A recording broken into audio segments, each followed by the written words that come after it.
Hello बच्चों, welcome back my YouTube channel Deepali online classes.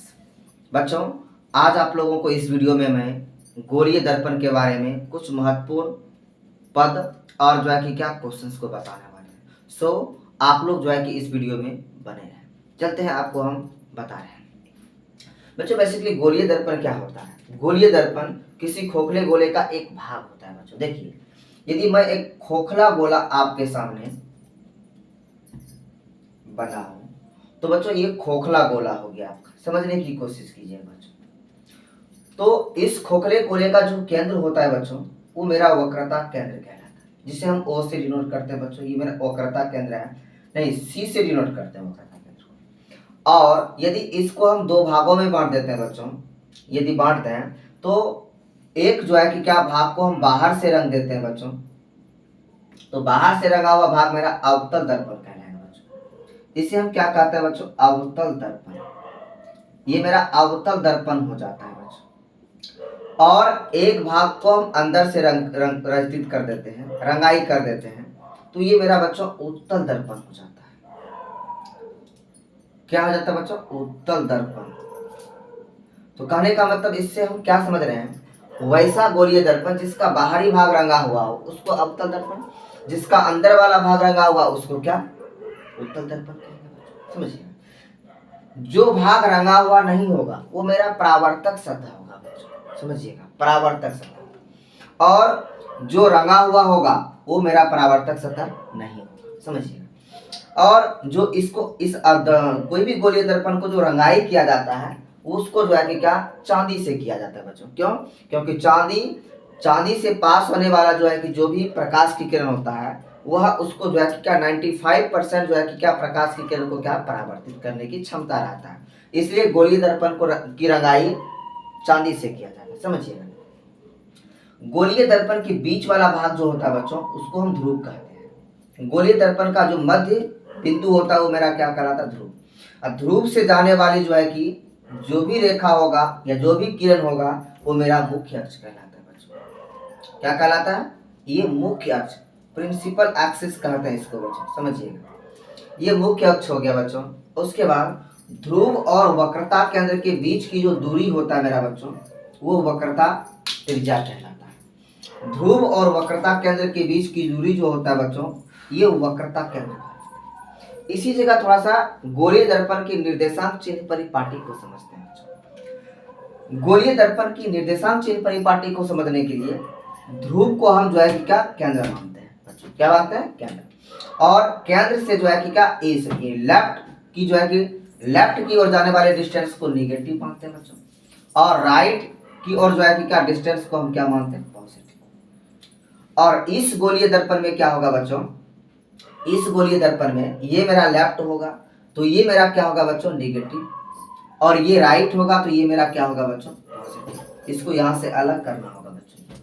तो कहने का मतलब क्या हुआ? ये उत्तल दर्पण की वक्रता त्रिज्या जो होगा बच्चों, उत्तल दर्पण की जो वक्रता त्रिज्या बनेगी इस ओर बनेगी बच्चों, इस ओर। तो उत्तल दर्पण की वक्रता त्रिज्या क्या होगी? पॉजिटिव।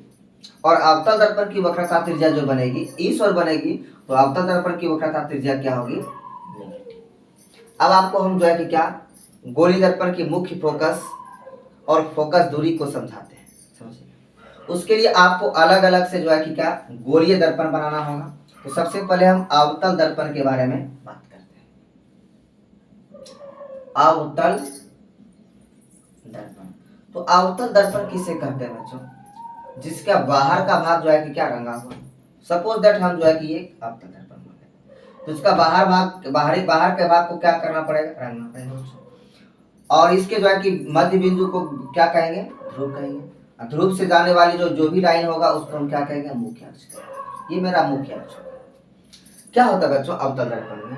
जब हम इसके मुख्य अक्ष के समांतर कोई भी जो है कि प्रकाश की किरण को लाते हैं, कोई भी प्रकाश की किरण को लाते हैं, चाहे ऊपर से चाहे नीचे से, तो दर्पण से परावर्तन के बाद दोनों जो है कि क्या एक निश्चित बिंदु पर मिलती है, वास्तव में मिलती है।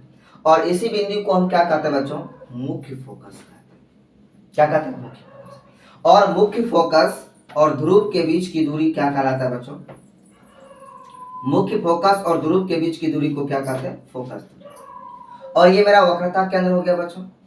तो ध्रुव और वक्रता केंद्र के बीच की दूरी को क्या कहते हैं? वक्रता त्रिज्या। अब नई चीन परिपाटी के अनुसार ये मूल बिंदु होता है और मूल बिंदु के लेफ्ट और की जो है कि दूरी को क्या करते हैं? निगेटिव मानते हैं बच्चों। तो बताइए अवतल दर्पण की फोकस दूरी निगेटिव और अवतल दर्पण की मुख्य फोकस भी क्या होगा? वक्रता त्रिज्या क्या होगा? निगेटिव। लेकिन हम उत्तल दर्पण की बात करें, यदि हम उत्तल दर्पण की बात करें बच्चों, यदि हम उत्तल दर्पण की बात करें तो क्या होता है? ये उत्तल दर्पण, तो उत्तल दर्पण में क्या होगा? अंदर का भाग क्या होगा बच्चों? रंगा हुआ होगा। इसके कोई भी दर्पण है उसके मध्य बिंदु को क्या कहेंगे बच्चों? ध्रुव कहते हैं। और ध्रुव से जो है कि क्या जाने वाली लाइन को क्या कहेंगे बच्चों? मुख्य अक्ष कहेंगे। समझिएगा, जब हम उत्तल दर्पण में मुख्य अक्ष के समांतर कोई भी प्रकाश की किरण को लाते हैं, कोई भी प्रकाश की किरण को लाते हैं तो क्या हो जाता है? ये परावर्तित हो जाता है बच्चों। इस डायरेक्शन में परावर्तित होगा, इसमें क्या होगा? नीचे की ओर परावर्तित हो जाएगा। लेकिन दोनों जो है कि क्या वास्तव में कटता हुआ प्रतीत कटता ही नहीं है, लेकिन काल्पनिक रूप से ये कटता हुआ प्रतीत होता है बच्चों। इसको आगे बढ़ाने पे तो जो है कि जिस बिंदु पे कटता हुआ प्रतीत होता है उसी को हम क्या कहते हैं बच्चों? मुख्य फोकस कहते हैं। ये मेरा मुख्य फोकस हो गया। और ये तो मेरा क्या हो गया? वक्रता केंद्र हो गया बच्चों। तो मुख्य फोकस और ध्रुव के बीच की दूरी को क्या कहेंगे बच्चों? फोकस दूरी। और वक्रता केंद्र और ध्रुव के बीच की दूरी को क्या कहते हैं? वक्रता त्रिज्या। तो बताइए, इसको यदि हम मूल बिंदु मान लें तो मूल बिंदु से जो है कि क्या राइट डायरेक्शन में जो है कि क्या मापी गई दूरी जो होगा क्या होगा? पॉजिटिव होगा। इसलिए उत्तल दर्पण की फोकस दूरी क्या होता है बच्चों? पॉजिटिव। और अब उत्तल दर्पण की वक्रता त्रिज्या भी क्या होती है? अब आप एक चीज को गौर करके देखिए बच्चों कि अवतल दर्पण के मुख्य अक्ष के समांतर कोई भी किरण आता है तो उसे जो है कि परावर्तित करके एक निश्चित बिंदु पे क्या करता है? वह किरण को जमा कर देता है। समझ रहे हैं ना? इसलिए जो है कि अवतल दर्पण को हम क्या कहते हैं बच्चों?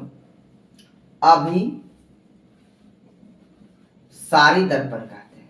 इसे क्या कहते हैं बच्चों? अभिसारी दर्पण।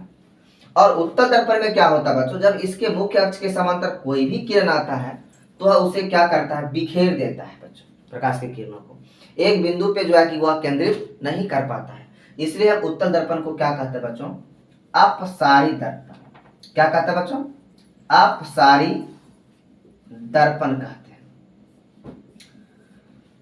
तो आपको पता चल गया बच्चों कि उत्तल दर्पण को अपसारी दर्पण क्यों कहते हैं और अवतल दर्पण को अभिसारी दर्पण क्यों कहते हैं, और इसकी फोकस दूरी वक्रता त्रिज्या ऋणात्मक क्यों होता है और इसका फोकस दूरी और वक्रता त्रिज्या धनात्मक क्यों होता है।